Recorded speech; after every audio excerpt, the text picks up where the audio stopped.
Shri Basava TV ವೀಕ್ಷಕರಿಗೆ ನನ್ನ ಭಕ್ತಿಪೂರ್ವಕ ಶರಣಾರ್ಥಿಗಳು. ಕಾಯಕವ ಕಲಿಸುವುದಕ್ಕೆ ನಾಯಕನು ಬಸವಣ್ಣ. ಕಾಯಕ ಮೊದಲೇ ಇರಲಿಲ್ವಾ?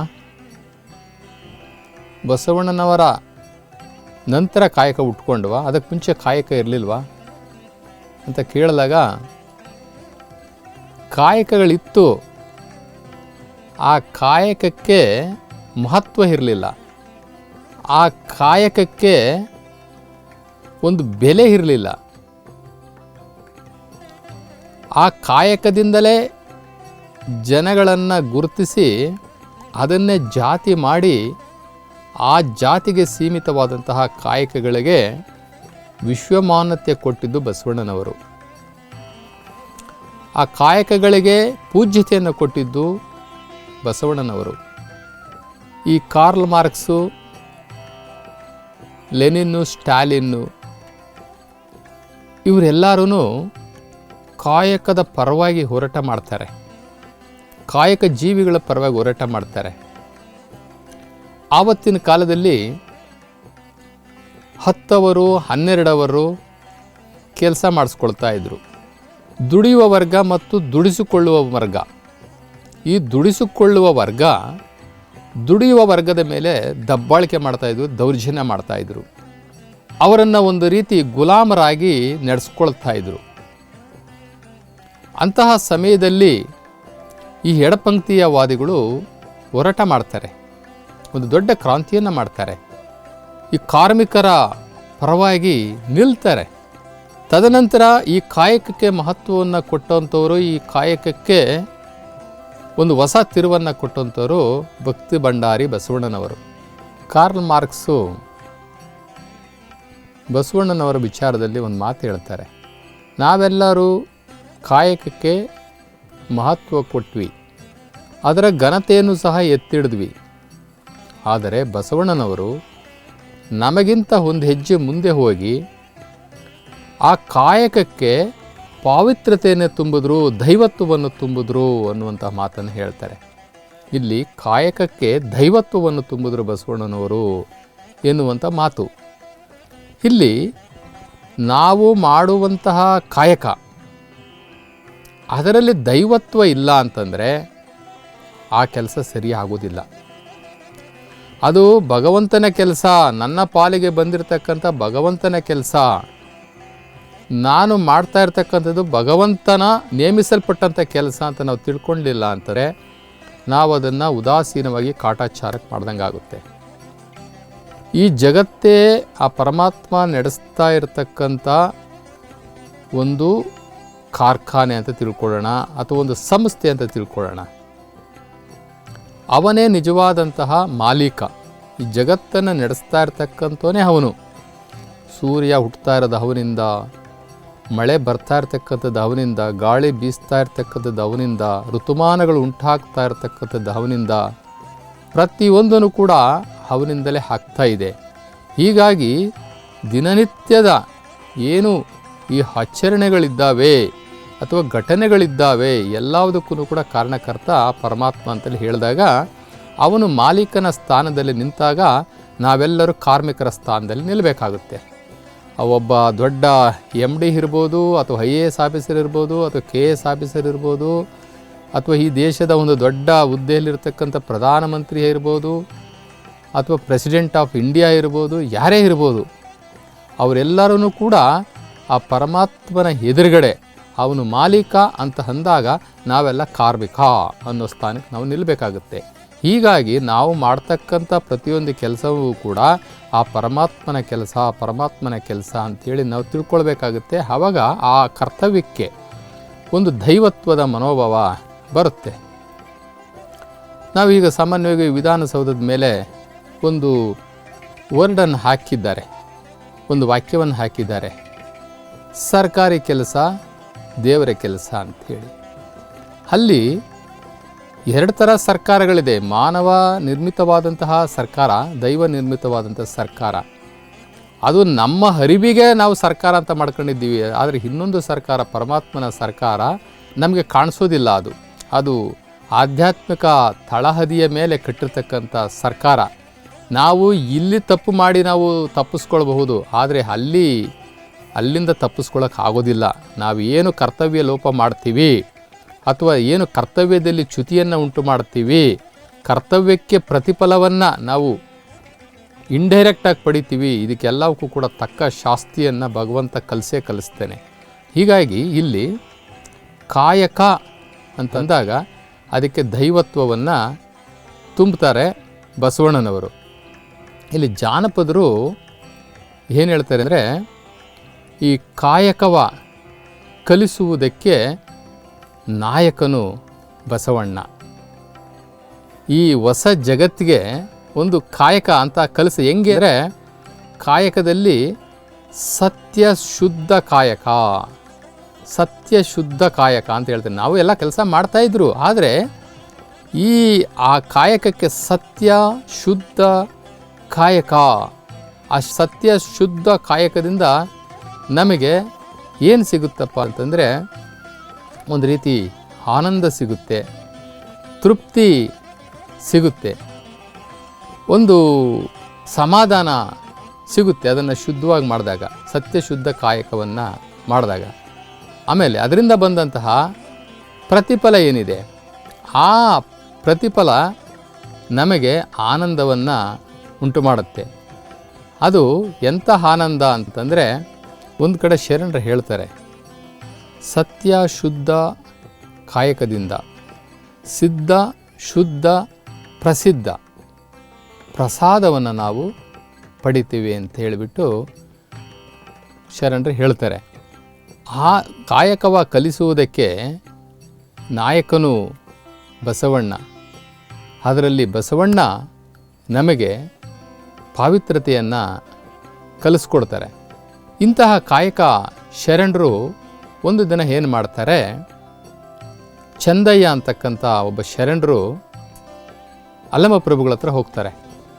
ಅಲ್ಲಮಪ್ರಭುಗಳ ಹತ್ರ ಹೋಗಿ ಕೇಳ್ತಾರೆ, ಈ ಲಿಂಗದ ಮಹತ್ವ ಬಗ್ಗೆ ನನಗೆ ಹೇಳಿಕೊಡಿ, ಲಿಂಗ ಅಂದರೆ ಏನು ಎಂಬುದಾಗಿ ಹೇಳಿಕೊಡಿ ಅಂತ ಅಂದಾಗ, ಈ ಲಿಂಗದ ಬಗ್ಗೆ ನನಗೂ ಅಂತ ಚೆನ್ನಾಗಿ ಬಸವಣ್ಣವ್ರು ಹೇಳ್ತಾರಪ್ಪ. ಅದಕ್ಕೆ ಆ ಕಾಯಕ ಶರಣರಿಗೆ ಚಂದಯ್ಯನಿಗೆ ಸಮಾಧಾನ ಆಗೋದಿಲ್ಲ. ಆವಾಗ ಪ್ರಭುಗಳು ಏನು ಮಾಡ್ತಾರೆ, ಆ ಚಂದಯ್ಯನ ಕರ್ಕೊಂಡು ಬಸವಣ್ಣವ್ರ ಹತ್ರ ಬರ್ತಾರೆ. ಬಸವಣ್ಣವ್ರಿಗೂ ಚಂದಯ್ಯನಿಗೂ ವಾದ ವಿವಾದ ಆಗುತ್ತೆ.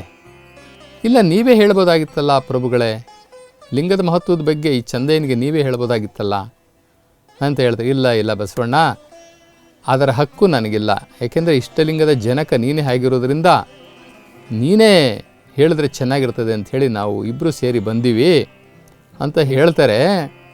ಆದಿಯಲ್ಲಿ ನೀನೇ ಗುರುವಾದ ಕಾರಣ, ದೈವ ಸ್ವರೂಪಿಯಾಗಿದ್ದೀಯಾ, ಗುರುವೋಪಾದಿಯಲ್ಲಿ ನೀನು ನಮಗೆ ಕಾಣಿಸ್ತಾ ಇದೆಯಾ. ಆದರೆ ಗುರು ಅಂತ ನಮ್ಮ ಶರಣರು ಯಾರೂ ಒಪ್ಕೊಳ್ಳಿಕ್ಕೆ ತಯಾರಿಲ್ಲ, ದೇವರನ್ನೇ ಗುರು ಅಂತ ಒಪ್ಕೊಳ್ತಾರೆ. ಇಲ್ಲಿ ಬಸವಣ್ಣನವರನ್ನು ಅಲ್ಲಿ ಸದ್ಯಕ್ಕೆ ಗುರುವಿಗೆ ಸ್ಥಾನ ಕೊಟ್ಟಿದ್ದಾರೆ. ಆದಿಯಲ್ಲಿ ನೀನೇ ಗುರುವಾದ ಕಾರಣ ನಿನ್ನಿಂದ ಹುಟ್ಟಿತ್ತು ಲಿಂಗ ಯಾರು ಕೊಟ್ಟಿದ್ದಪ್ಪ ಅಂತಂದರೆ, ಗುರುಸ್ಥಾನದಲ್ಲಿದ್ದಂತಹ ಬಸವಣ್ಣ ನೀನೇ ನಮಗೆ ಈ ಲಿಂಗವನ್ನು ಕೊಟ್ಟಿದ್ದು. ಆದಿಯಲ್ಲಿ ನೀನೇ ಲಿಂಗವಾದ ಕಾರಣ ನಿನ್ನಿಂದ ಹುಟ್ಟಿತ್ತು ಜಂಗಮ. ಈ ಲಿಂಗ ಮತ್ತು ಜಂಗಮ ಎರಡೂ ಕೂಡ ನಿನ್ನಿಂದ ಬಂದಿತ್ತಪ್ಪ. ಆದಿಯಲ್ಲಿ ನೀನೇ ಜಂಗಮವಾದ ಕಾರಣ ನಿನ್ನಿಂದ ಹುಟ್ಟಿತ್ತು ಪ್ರಸಾದ. ಇಲ್ಲಿ ಗುರು, ಲಿಂಗ, ಜಂಗಮ, ಪಾದೋದಕ, ಪ್ರಸಾದ ಅಂತಕ್ಕಂಥದ್ದು ಒಂದು ಸ್ವಲ್ಪ ದೊಡ್ಡ ವಿಚಾರ, ಬಹಳ ದೊಡ್ಡ ವಿಚಾರ. ಇದನ್ನು ಪ್ರಾರಂಭದಲ್ಲಿ ನಾವು ಜನಗಳಿಗೆ ಹೇಳಿದ್ರೆ ಅಷ್ಟು ಸುಲಭನಾಗಿ ಅರ್ಥ ಆಗೋದಿಲ್ಲ. ಕೆಲವರು ನಮಗೆ ಹೇಳ್ತಾರೆ, ನೀವು ಪ್ರಾರಂಭದಲ್ಲಿ ದೊಡ್ಡ ವಿಚಾರವನ್ನು ಹೇಳಬೇಡಿ, ಲಿಂಗತತ್ವ ಅಥವಾ ಬಸವ ತತ್ವ ಏನಿದೆ, ಬಸವ ತತ್ವದ್ದು ಸ್ವಲ್ಪ ಪ್ರಾರಂಭಿಕ ಹಂತದಲ್ಲಿರ್ತಕ್ಕಂಥ ವಿಚಾರಗಳನ್ನು ಹೇಳಿ ಅಂತ ಹೇಳ್ತಾರೆ. ಗುರು, ಲಿಂಗ, ಜಂಗಮ, ಪಾದೋದಕ, ಪ್ರಸಾದ ಇವೆಲ್ಲ ಜನಗಳಿಗೆ ಬೇಗ ಅರ್ಥ ಆಗೋದಿಲ್ಲ, ಅದಕ್ಕೆ ಸ್ವಲ್ಪ ಟೈಮ್ ತೊಗೊಳ್ಳಿ, ಈಗ ಪ್ರಾರಂಭಿಕ ಹಂತದಲ್ಲಿ ಮಾತಾಡ್ರಿ ಅಂತಾರೆ. ಆದರೆ ನಾವು 880 ವರ್ಷಗಳ ಕಾಲ ನಾವು ಹೇಳ್ಕೊಂಡು ಬಂದಿರೋದು, ಮಾಡಿರೋದೆಲ್ಲ ಬರೀ ಪ್ರಾಥಮಿಕ ಹಂತದಲ್ಲೇ ಅಷ್ಟೇ. ಎಷ್ಟೋ ಜನಗಳಿಗೆ ಬಸವಣ್ಣ, ಅಲ್ಲಮಪ್ರಭು, ಅಕ್ಕಮಹಾದೇವಿ, ಚನ್ನಬಸವಣ್ಣ, ಸಿದ್ದರಾಮೇಶ್ವರ, ಅಕ್ಕನಾಗಮ್ಮ, ಮಡಿವಾಳ ಮಾಚಿದೇವ. ಮುಂದಕ್ಕೇನಿದೆ ಅಂದರೆ ಗೊತ್ತಿಲ್ಲ. ಮುಂದಕ್ಕೆ ಯಾರು ಶರಣರಿದ್ದಾರೆ ಗೊತ್ತಿಲ್ಲ. ಅಂದರೆ ನಾವು ಇದುವರೆಗೂ ಹೇಳಿದ್ದೇನು ಬರೀ ಪ್ರಾಥಮಿಕ ಹಂತದ್ದೇನೆ. ಇನ್ನು 770 ಅಮರಗಣಗಳ ಬಗ್ಗೆ ಮಾತಾಡೋದು ಯಾವಾಗ? ಲಕ್ಷದ ಮೇಲೆ 96 ಚರಜಂಗಮರ ಬಗ್ಗೆ ಪುರಾತನರ ಬಗ್ಗೆ ಮಾತಾಡೋದು ಯಾವಾಗ? ದಾರ್ಶನಿಕರು ಎಷ್ಟು ಜನ ಇದ್ದಾರೆ, ಅವ್ರ ಬಗ್ಗೆ ಎಲ್ಲ ಮಾತಾಡೋದು ಯಾವಾಗ? ಈ ಗುರುಲಿಂಗ ಜಂಗಮವನ್ನು ನಾವು ಪ್ರಾಥಮಿಕ ಹಂತದಲ್ಲಿ ಜನಗಳಿಗೆ ಸ್ವಲ್ಪ ತಿಳಿಪಡಿಸ್ತಾ ಇದ್ದೀವಿ.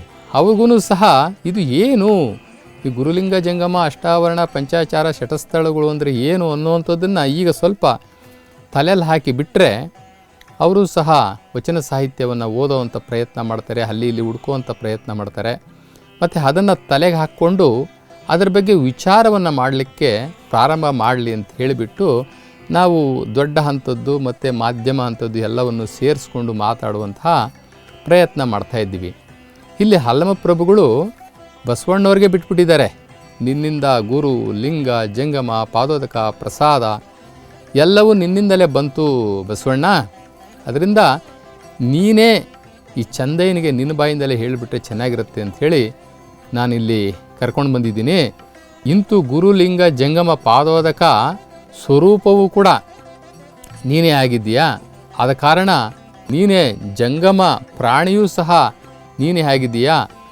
ಈ ಜಂಗಮ ಪ್ರಾಣಿ ಅಂತಂದರೆ ಅಷ್ಟು ಸುಲಭ ಅಲ್ಲ. ಆ ಪರಮಾತ್ಮನ ಆ ಚಿತ್ ಸ್ವರೂಪ ಚೈತನ್ಯ ಶಕ್ತಿಯೇ ನೀನು ಆಗಿದ್ದೀಯಾ.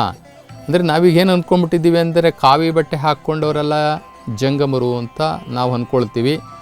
ಮತ್ತು ಕೆಲವರಂತೂ ನಾವು ಜಾತಿಯಲ್ಲಿ ಜಂಗಮರು ಅಂತ ಹೇಳ್ಕೊಳ್ತಾರೆ. ಇವೆಲ್ಲವೂ ಕೂಡ ಶುದ್ಧ ಸುಳ್ಳು. ಇದು ಜಂಗಮರು ಆಗಲಿಕ್ಕೆ ಸಾಧ್ಯ ಇಲ್ಲ. ಅವನಿಗೆ ಶರೀರದ ಎಲ್ಲ ಅವಗುಣಗಳನ್ನು ಮುಕ್ತವಾಗಿರಬೇಕು. ಅವನ ಶರೀರದಲ್ಲಿ ಯಾವುದೇ ಮಾನವ ಗುಣಗಳು ಉಳಿದಿರಬಾರ್ದು. ಅವನು ಅತ್ಯಂತ ಪರಿಶುದ್ಧನಾಗಿರಬೇಕು. ಅವನ ಅಂಗಾಂಗವೆಲ್ಲವೂ ಕೂಡ ಲಿಂಗಾಂಗವಾಗಿರಬೇಕು, ಲಿಂಗಮಯವಾಗಿರಬೇಕು. ಅವನು ಎಲ್ಲ ಲಿಂಗಮುಖವೇ ಆಗಿರಬೇಕು. ಅಂಥವನಿಗೆ ಮಾತ್ರ ನಾವು ಜಂಗಮ ಪ್ರಾಣಿ ಅಂತ ಕರಿತೀವಿ. ಆ ಸ್ಥಾನಕ್ಕೆ ಅಲ್ಲಮಪ್ರಭುಗಳು ಬಸವಣ್ಣವ್ರನ್ನ ಇಡ್ತಾ ಇದ್ದಾರೆ. ನೀನು ಜಂಗಮ ಪ್ರಾಣಿಯಾಗಿದೆಯಪ್ಪ ಅಂತ ಹೇಳ್ಬಿಟ್ಟು ಅಲ್ಲಮಪ್ರಭುಗಳು ಹೇಳ್ತಾ ಇದ್ದಾರೆ. ಅದು ದೇವರೇ ಹೇಳದ ಹಾಗೆ, ದೇವರೇ ಸರ್ಟಿಫಿಕೇಟ್ ಕೊಟ್ಟ ಹಾಗೆ. ಯಾಕೆಂದರೆ ಬಸವಣ್ಣನವರನ್ನು ಅಷ್ಟು ಪರೀಕ್ಷೆ ಮಾಡಿ ಮಾಡಿ ಮಾಡಿ ಮಾಡಿ ಮಾಡಿ ಕೊನೆಗೆ ಅಲ್ಲಮಪ್ರಭುಗಳು ಬಸವಣ್ಣವ್ರನ್ನ ಮೆಚ್ಕೊಳ್ಳೋದು. ಅಷ್ಟು ಸುಲಭನಾಗಿ ಬಸವಣ್ಣವ್ರನ್ನ ಮೆಚ್ಕೊಳ್ಳೋದಿಲ್ಲ. ಕೊನೆಯದಾಗಿ ಒಂದಿನ ಹೇಳ್ತಾರೆ, ಎಲ್ಲ ರೀತಿಯಾಗಿ ಪರೀಕ್ಷೆ ಮಾಡಿ ಬಸವಣ್ಣನವ್ರ ಬಗ್ಗೆ ಹೇಳ್ತಾರೆ ಅಲ್ಲಮಪ್ರಭುಗಳು, ದೇವರಾಗಲು ಬಹುದು, ಬಸವಣ್ಣನಾಗಲು ಸಾಧ್ಯವಿಲ್ಲ ಅನ್ನುವಂತಹ ತೀರ್ಮಾನಕ್ಕೆ ಬರ್ತಾರೆ. ಆದರೆ ಬಸವಣ್ಣನವರ ಆ ಬಹುಮುಖ, ಆ ಮುಖ ಬಹುಮುಖ ಅಂತ ಏನು ಹೇಳ್ತೀವಿ, ಆ ಬಹುಮುಖವನ್ನು ಅರ್ಥ ಮಾಡ್ಕೊಳ್ಳಿಕ್ಕೆ ಅಷ್ಟು ಕಷ್ಟ ಇದೆ. ಅವರು ಜಂಗಮ ಲೋಲ ಆದ್ರೂ ಕೂಡ ಸಂಸಾರದಲ್ಲಿ ಇದ್ರೂ ಸಹ ಈತ ಸಂಸಾರಿಯಲ್ಲ ಎಂಬುದಾಗಿ ಹೇಳ್ತಾರೆ. ಉಂಡು ಉಪವಾಸಿ ಬಳಸಿ ಬ್ರಹ್ಮಚಾರಿ ಅನ್ನುವಂಥ ಮಾತನ್ನು ಸಹ ಶರಣರುಗಳು ಇಲ್ಲಿ ಹೇಳ್ತಾರೆ. ಹೀಗೆ ಚಂದಯ್ಯನಿಗೆ ಲಿಂಗದ ಬಗ್ಗೆ ವಿಚಾರವನ್ನು ಮುಟ್ಟಿಸೋದಕ್ಕೆ, ಆತನಿಗೆ ಅದರ ವಿಚಾರವನ್ನು ತಿಳಿಪಡಿಸಲಿಕ್ಕೆ ಜಂಗಮಮೂರ್ತಿಗಳ ಹತ್ರ ಅಲ್ಲಮಪ್ರಭುಗಳು ಚಂದಯ್ಯನನ್ನು ಕರ್ಕೊಂಡು ಬರ್ತಾ ಇದ್ದಾರೆ. ನಂತರ ಈ ಲಿಂಗಕ್ಕೆ ಪೂರ್ವಾಚಾರಿ ನೀನೇ ಆದ ಕಾರಣ ಗುಹೇಶ್ವರ ಲಿಂಗದಲ್ಲಿ ಈ ಚಂದಯ್ಯನಿಗೆ ಲಿಂಗದ ನಿಜವ ತಿಳಿಸು ಸಂಗನ ಬಸವಣ್ಣ ಎಂಬುದಾಗಿ ಅಲ್ಲಮಪ್ರಭುಗಳು ಬಸವಣ್ಣನವರಿಗೆ ಹೇಳ್ತಾ ಇದ್ದಾರೆ. ಗುರುಲಿಂಗ ಜಂಗಮಕ್ಕೆ ಬಸವಣ್ಣನವರೇ ಆಧಾರ. ಅವರ ಮುಂಚೆ ಇದು ಇರಲಿಲ್ಲ ಅಂತಕ್ಕಂಥದ್ದನ್ನು ನಾವು ಅನೇಕ ವಚನಗಳಲ್ಲಿ ನಾವು ನೋಡ್ತಾ ಇದ್ದೀವಿ. ಕೆಲವರು ಇಲ್ಲ ಸಲ್ಲದ ಆರೋಪಗಳನ್ನು ಮಾಡೋರು ಸಹ ಇದ್ದಾರೆ. ಬಸವಣ್ಣವ್ರಿಗೆ ಮುಂಚೆ ಇದೆಲ್ಲವೂ ಇತ್ತು ಅಂತಕ್ಕಂಥ ಆಧಾರರಹಿತವಾದಂತಹ ವಿಚಾರಗಳನ್ನು ಸಹ ನಾವು ಅಲ್ಲಲ್ಲಿ ಕೇಳಿಸ್ಕೊಳ್ತಾ ಇದ್ದೀವಿ. ಹೀಗಾಗಿ ಕೆಲವು ವಚನಗಳಲ್ಲಿ ಗುರುಲಿಂಗ ಜಂಗಮ ಪಾದೋದಕ ಪ್ರಸಾದಕ್ಕೆ ಬಸವಣ್ಣನವರೇ ಕರ್ತೃ ಎಂಬುದಾಗಿ ಅನೇಕ ವಚನಗಳು ನಮಗೆ ಆಧಾರವಾಗಿ ಸಿಗ್ತವೆ. ಅಂಬಿಗರ ಚೌಡಯ್ಯನವರು ಅವರ ವಚನದಲ್ಲಿ ಗುರುಲಿಂಗ ಜಂಗಮ ಪಾದೋದಕ್ಕೆ ಪ್ರಸಾದಕ್ಕೆ ಇವೆಲ್ಲವಕ್ಕೂ ಸಹ ಆಧಾರ ಬಸವಣ್ಣನವರೇ ಎಂಬುದಾಗಿ ಅವರ ವಚನದಲ್ಲೂ ಸಹ ಇದನ್ನು ಸಮರ್ಥಿಸ್ಕೊಳ್ತಾರೆ. ಇಲ್ಲಿ ನಾವೊಂದು ವಿಚಾರವನ್ನು ಪಾದೋದಕ ಪ್ರಸಾದ, ಈ ಪಾದೋದಕ ನೀವು ತಿಳ್ಕೊಂಡಂಗೆ ಲಿಂಗದ ಮೇಲೆ ಹಾಕುವಂತಹ ನೀರು, ಅದನ್ನು ನಾವು ಕುಡಿತೀವಿ. ಪೂಜೆ ಆದ ನಂತರ, ತ್ರಾಟಕ ಯೋಗ ಆದ ನಂತರ ಆ ಲಿಂಗದ ಮೇಲೆ ಹಾಕಿದಂತಹ ನೀರನ್ನು ನಾವು ಕುಡಿತೀವಿ. ಅದಕ್ಕೆ ನಾವು ಪಾದೋದಕ ಅಂತ ಹೇಳಿಬಿಟ್ಟು ನಾವು ಅಂದ್ಕೊಳ್ತೀವಿ. ಆದರೆ ಶರಣರ ವಿಚಾರದಲ್ಲಿ ಪಾದೋದಕ ಅಂದರೆ ಅದಲ್ಲ. ಪಾದೋದಕ ಅಂದರೆ ಪಶ್ಚಿಮ ಚಕ್ರದಲ್ಲಿ 9ನೇ ಚಕ್ರ ನಿರಂಜನ ಚಕ್ರ. ಆ ನಿರಂಜನ ಪಾದೋದಕ, ಆ ನಿರಂಜನ ಚಕ್ರದಲ್ಲಿ, ಪಶ್ಚಿಮ ಚಕ್ರದಲ್ಲಿ ಒಂದು ಪೀನಿಯಲ್ ಗ್ರಂಥಿ ಅಂತ ಇದೆ. ಆ ಪೀನಿಯಲ್ ಗ್ರಂಥಿಯ ಮೂಲಕ ಸ್ರವಿಸಿಕೊಳ್ಳುವಂತಹ ದ್ರವ ಏನಿದೆ ಅದಕ್ಕೆ ಪಾದೋದಕ ಅಂತ ನಮ್ಮ ಶರಣರು ಕರೀತಾರೆ. ಆ ಪೀನಿಯಲ್ ಗ್ರಂಥಿ ಸ್ರವಿಸುವಂತಹ ರಸ ಏನಿದೆ ಅದನ್ನು ಸ್ರವಿಸಿಕೊಳ್ಳುವುದೇ ಈ ತ್ರಾಟಕ ಯೋಗದ, ಶಿವಯೋಗದ ಮೂಲ ಉದ್ದೇಶ. ಯಾರು ಆ ಪೀನಿಯಲ್ ಗ್ರಂಥಿಯನ್ನು ಜಾಗೃತ ಮಾಡಿಕೊಳ್ತಾರೆ ಅವರು ಲಿಂಗಾಂಗ ಯೋಗಿಗಳಾಗ್ತಾರೆ. ಅವರಿಗೆ ಈ ಪ್ರಕೃತಿಯ ನಿಯಮಗಳು ಅವರಿಗೆ ಅನ್ವಯಿಸುವುದಿಲ್ಲ. ದೀರ್ಘಾಯಸ್ಸು ಉಂಟಾಗುತ್ತೆ ಅವರಿಗೆ. ವಾತ, ಪಿತ್ತ, ಕಫ ಅಂತಕ್ಕಂಥ ಇವು ಯಾವ ವ್ಯಾಧಿಗಳು ಸಹ ಅವರನ್ನು ಮುಟ್ಟೋದಿಲ್ಲ. ಅದನ್ನು ನಾವು ಅರಿವಿನ ಕಣ್ಣು ಅಂತಲೂ ಕರೀತಾರೆ, ಮತ್ತು 3ನೇ ಕಣ್ಣು ಅಂತಲೂ ಕರೀತಾರೆ. ಆ ಪಶ್ಚಿಮ ಚಕ್ರದಲ್ಲಿ ಆ ಪೀನಿಯಲ್ ಗ್ರಂಥಿಯ ಮೂಲಕ ಸ್ರವಿಸಿಕೊಳ್ಳುವಂತಹ ದ್ರವ ಏನಿದೆ ಅದಕ್ಕೆ ನಮ್ಮ ಬಸವಾದಿ ಶರಣರು ಪಾದೋದಕ ಅಂತ ಕರೀತಾರೆ, ಮತ್ತು ಅಮೃತ ಅಂತಲೂ ಕರೀತಾರೆ. ಅಲ್ಲಿ ಹೋಗಿ ಅಮೃತವನ್ನು ನಾವು ಸ್ರವಿಸಿಕೊಳ್ಳುವಂತಹ ಪ್ರಯತ್ನ ಮಾಡಬೇಕು ಪಶ್ಚಿಮ ಚಕ್ರದಲ್ಲಿ. ಅದು ನಮಗಾಗೋದಿಲ್ಲ. ಅದರ ಬದಲು ನಾವೇನು ಮಾಡ್ತೀವಿ, ಒಂದು ಲಿಂಗದ ಮೇಲೆ ಪಂಚಾಮೃತವೆಲ್ಲವನ್ನು ಸುರಿದು ಬಿಟ್ಟು ಇದೇ ನಮಗೆ ಪಾದೋದಕ, ಪ್ರಸಾದ, ಪಂಚಾಮೃತ ಅಂತ ಹೇಳ್ಕೊಂಡು ಸೇವನೆ ಮಾಡ್ತೀವಿ. ಈ ಪಾದೋದಕ ಮತ್ತು ಪ್ರಸಾದ ಅಂತಕ್ಕಂಥದ್ದು ಅತ್ಯಂತ ಒಂದು ಎತ್ತರ ಮಟ್ಟದ ವಿಚಾರ. ಅಲ್ಲಿವರೆಗೂ ಜನಗಳಿಗೆ ಹೇಳಿದ್ರೆ ಅರ್ಥ ಆಗಲ್ಲ ಅಂಥೇಳಿ ಅದು ಇತ್ತೀಚಿನ ದಿನಗಳಲ್ಲಿ ಪಾದೋದಕ ಅಂತಂದರೆ ಲಿಂಗದ ಮೇಲೆ ಹಾಕಿದಂಥದ್ದು, ಪ್ರಸಾದ ಅಂತಂದರೆ ನಾವು ಸೇವಿಸುವಂತಹ ಊಟ ಎಂಬುದಾಗಿ ನಾವು ತಿಳ್ಕೊಂಡಿದ್ದೀವಿ. ಇಲ್ಲಿ ಬಸವಣ್ಣನವರು ಯಾವ ರೀತಿ ಈ ಕಾಯಕಕ್ಕೆ ಮಹತ್ವವನ್ನು ಕೊಟ್ಟರೋ ಅದೇ ರೀತಿ ಗುರು, ಲಿಂಗ, ಜಂಗಮ, ಪಾದೋದಕ, ಪ್ರಸಾದಕ್ಕೂ ಕೂಡ ಒಂದು ಮಹತ್ವವನ್ನು ಕೊಟ್ಟಿದ್ದಾರೆ. ಗುರು, ಲಿಂಗ, ಜಂಗಮಕ್ಕೆ ಆಧಾರ ಬಸವಣ್ಣ, ಪಾದೋದಕ, ಪ್ರಸಾದಕ್ಕೆ ಆಧಾರ ಬಸವಣ್ಣ, ಸರ್ವ ಆಪತ್ತಿಗೆ ಆಧಾರ ಬಸವಣ್ಣ. ಅಂದರೆ ನಮಗೆ ಎಲ್ಲಿ ಆಪತ್ತು ಬರುತ್ತೆ ಅಥವಾ ಕಷ್ಟಗಳಿಗೆ ನಾವು ಬಲಿ ಹಾಕ್ತೇವೆ, ಕಷ್ಟಗಳು ಎದುರಾಗುತ್ತೆ, ಆಗ ಬಸವಣ್ಣನವರ ಜ್ಞಾನದ ಶಕ್ತಿ ನಾವು ತೆಗೆದುಕೊಂಡ್ರೆ, ಅದನ್ನು ಜ್ಞಾನದ ಶಕ್ತಿಯನ್ನು ನಾವು ನೆನೆಸ್ಕೊಂಡ್ರೆ ನಮಗೆ ಸರ್ವ ಆಪತ್ತುಗಳೂ ಕೂಡ ದೂರ ಆಗುತ್ತೆ ಅಂತಕ್ಕಂಥದ್ದು ಮಾತು.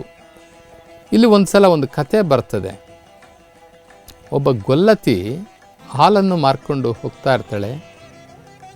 ಅವಳು ಜಾರಿ ಬೀಳುವಂಥ ಸಮಯದಲ್ಲಿ ಬಸವ ಎಂದು ಜೋರಾಗಿ ಕರೆದಾಗ ಬಸವಣ್ಣನವರು ಆ ಮಡಕೆಯನ್ನು ಹಾಗೆ ಎತ್ತಿಟ್ಕೊಂಡ್ರು, ಅವಳ ಬೀಳದಂತೆ ತಡೆದ್ರು ಅಂತಕ್ಕಂಥ ಒಂದು ಕಥೆಯು ಸಹ ಇಲ್ಲಿ ಬರುತ್ತದೆ. ಅಂದರೆ ಸರ್ವ ಆಪತ್ತಿನ ಕಾಲದಲ್ಲಿ ಬಸವಣ್ಣನವರ ಜ್ಞಾನಶಕ್ತಿ, ಬಸವಣ್ಣನವರು ನಮಗೆ ಕೊಟ್ಟಿರ್ತಕ್ಕಂಥ ಶಕ್ತಿ ನಮಗೆ ತಲೆ ಕಾಯ್ತದೆ.